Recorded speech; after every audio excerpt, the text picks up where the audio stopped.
Isang pinagpalang araw na naman sa inyo mga kapuso, kapatid at kapamilya at mga ka-Iskonyan. Ito po ang inyong lingkod, I Love Isko, kung saan mag-uulat na naman tayo ng daily ratings ng mga noontime show noong September 2, 2023. For today's video, alamin natin kung sino yung nag-number 1 nationwide sa mga noontime show noong September 2, 2023. Ito ay base sa Pintam Ratings sourced by Nielsen Philippines. Ito ba yung AAT ng TV5? O ito ang Itbulaga Kapuso ng GMA7? O ang It's Showtime ba na mapapanood sa GTV at sa Channel 11? Bago natin sabihin kung sino ba ang nag-number 1, silipin muna natin ang mga ratings nila per area.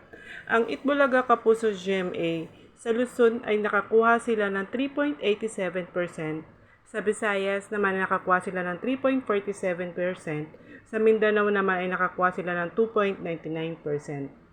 Ang AAT naman ay nakakuha sa Luzon ng 4.36% at sa Visayas naman nakakuha siya ng 2.67% at sa Mindanao naman ay nakakuha siya ng 1.38%. At ang It's Showtime naman sa Luzon ay nakakuha ng 3.23%, sa Visayas naman nakakuha siya ng 2.27% at sa Mindanao ay nakakuha siya ng 2.12%. Overall ratings ng Itbulaga Kapuso ay nakakuha ng 3.67%, ang AAT ng TV5 ay nakakuha ng 3.60% at ang It's Showtime naman ay nakakuha ng 2.90%. Base sa pinakitang datos ng Pintam Rating, nangunguna pa rin ang Itbulaga Kapuso ng GMA kung saan nakakuha ng pinakamataas na 3.67%. Bago tayo pumunta sa mga top segment na mga noontime show, may magandang balita ang Tape Incorporated. Nabawi na po nila ang Itbulaga YouTube channel kung saan meron po silang 5.32 million subscribers.